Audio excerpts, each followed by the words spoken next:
بسم اللہ الرحمن الرحیم۔ واو اور لا البتہ، قد تحقیق، انزل نازل کیا، نا ہم نے، الی طرف کا آپ کے، آیاتن آیات، بیناتن واضح، واو اور ما نہیں، یکفرو انکار کرتا، بی ساتھ، یکا ہا ان، بہا ان کا، الا مگر، الفاسقون بڑا فاسق۔ وَلَقَدْ أَنزَلْنَا إِلَيْكَ آيَاتٍ بَيِّنَاتٍ،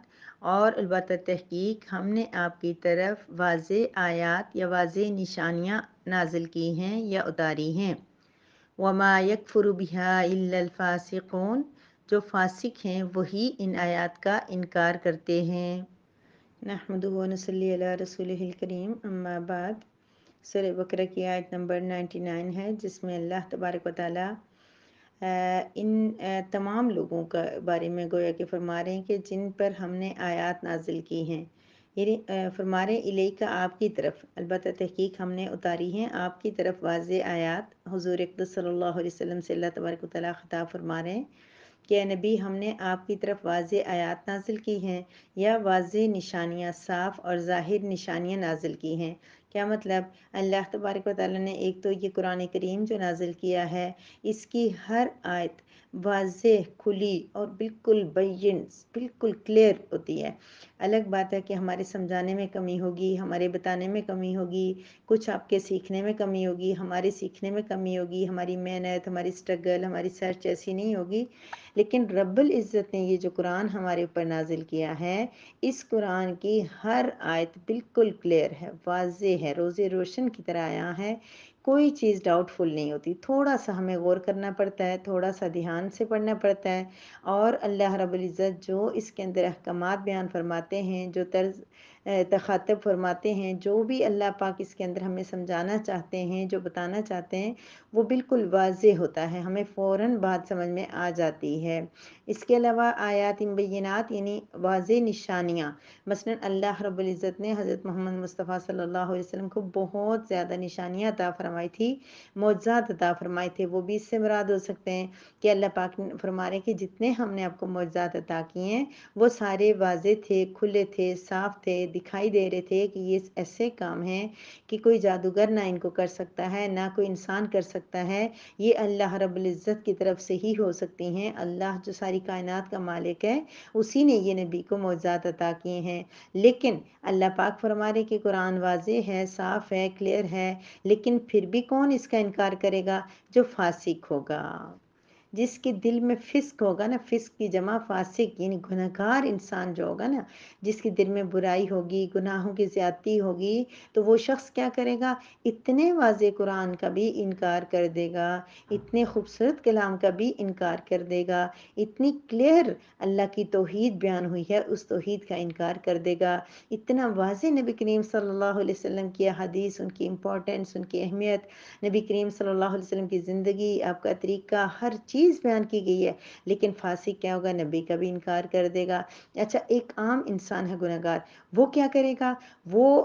اس طرح تو انکار نہیں کرے گا، لیکن اتنی واضح دلائل، اتنے کلیئر دلائل آنے کے باوجود وہ کیا کر دے گا؟ وہ پھر ان پہ عمل نہیں کرے گا، کہے گا اس پہ عمل مشکل ہے۔ جب رب العزت نے قرآن نازل کیا ہے تو کیا رب کو ہماری نیچر نہیں پتہ تھی؟ ہماری یہ سستی، کاہلی، یہ کمزوریاں، یہ اللہ کے سامنے نہیں تھی؟ اللہ پاک جانتے تھے۔ اللہ پاک نے اس قرآن کے اندر ہر ایک حکم، ہر مسئلہ اس طرح بیان کیا ہے کہ اللہ پاک کے اس قرآن نازل کرنے سے لے کے قیامت تک کے انسانوں کے لیے وہ آسان ہے، وہ ایزی ہے، اس پہ عمل مشکل نہیں ہے، اس میں سے کوئی چیز ایسی نہیں ہے کہ جس پہ عمل نہ کیا جا سکے۔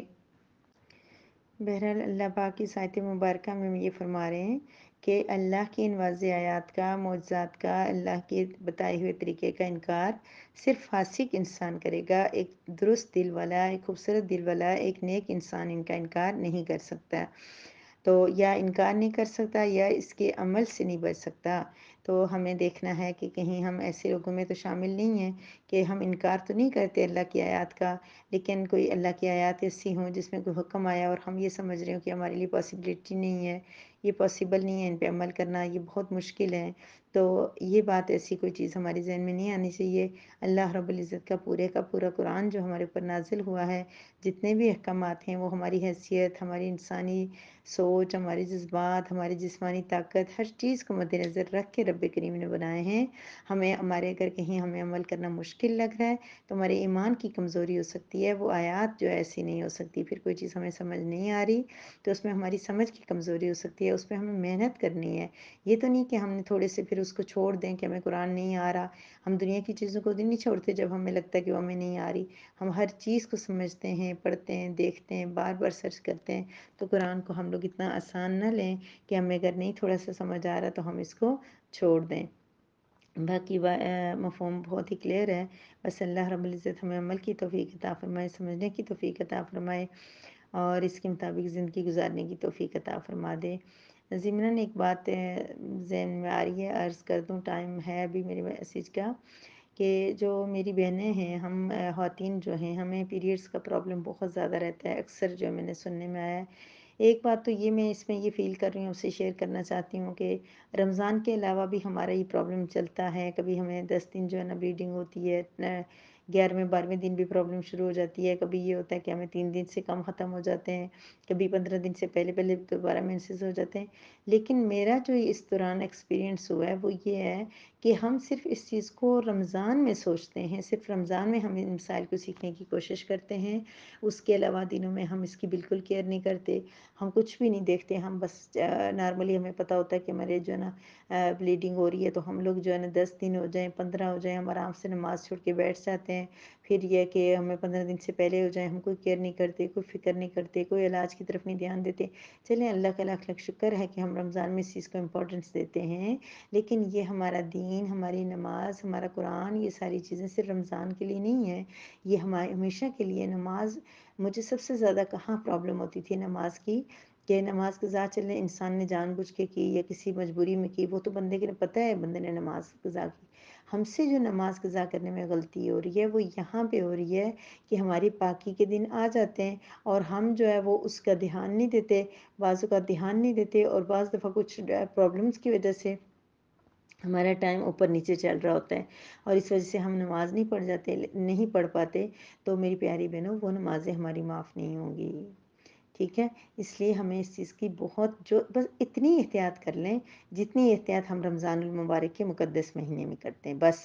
پھر آپ کی ساری باتیں، سارے مسائل اور جو میں کہنا چاہ رہی ہوں وہ بھی آپ کو خود سمجھ میں آ جائے گا، کہ جس طرح رمضان میں ہمارے جو پیریڈز ہو جاتے ہیں اور ہمارے چھٹے دن سے 7ویں میں ہمیں ڈاٹ نظر آتا ہے تو ہم فوراً جو ہے نا میسیج کر دیتے ہیں، جس بھی جاننے والے کو ہمیں لگتا ہے کہ وہ ہمیں بہتر گائیڈ کرے گا، ہم اس سے پوچھتے ہیں کہ بھائی میرے مینسز نہیں، میرے آج چھٹا دن تھا، اب آج 8واں دن تھا، پھر مجھے بلڈ آ رہا ہے۔ یہ ساری چیزیں ہم عام دنوں میں بھی کیئر کریں۔ مجھے مفہوم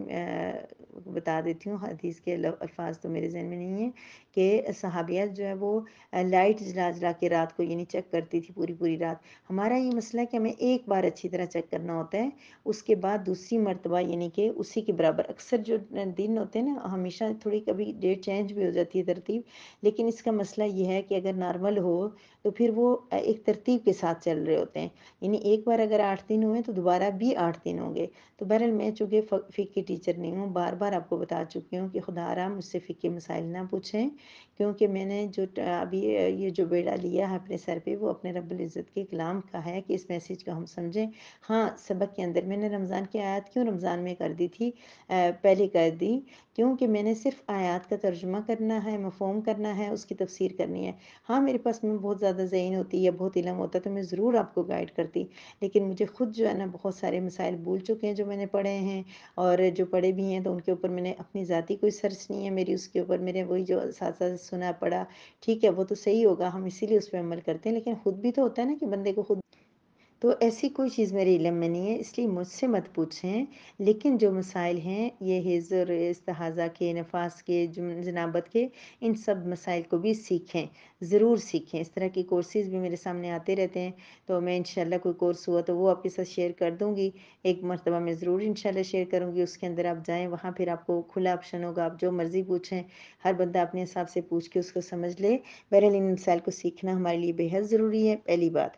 اور جس طرح رمضان میں کیئر کرتے ہیں، ہمیں ضرور ان مسائل کو سمجھنا ہے، دیکھنا ہے اور اس کے مطابق کرنا ہے، کیونکہ اگر 6 دن ہمارا ٹائم پیریڈ ہے، ہماری عادت ہے، ہمارے منسز ہیں، تو 7ویں دن اگر ہم نے نماز نہ پڑھی اور 8ویں دن ہم نے غسل کیا تو وہ 1 دن کی 2 دن کی نمازیں ہماری قضا ہو جائیں گی، اور وہی گناہ جو ایک نماز قضا کرنے کا وہاں پر بھی ہوگا۔ اور میری جو پیاری بہنیں بہت پابندی سے نماز پڑھتی ہیں، بیماری تکلیف میں ہر وقت نماز پڑھتی ہیں، تو ان کو اندازہ بھی نہیں ہوگا کہ ان کے ذمے میں کتنی قضا نمازیں لکھی جا چکی ہیں۔ اور اسی طریقے سے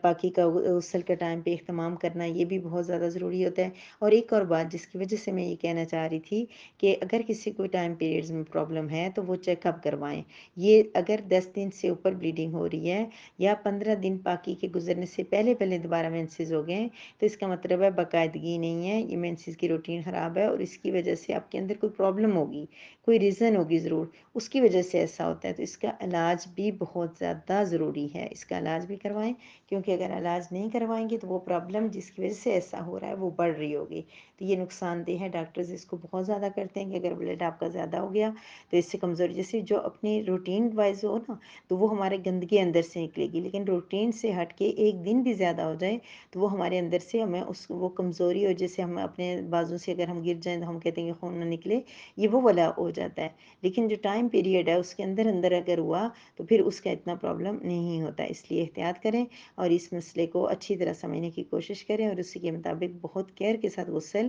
اور کر کے نماز اور تلاوت کا اہتمام کریں۔ وآخر دعوانا ان الحمد للہ رب العالمین۔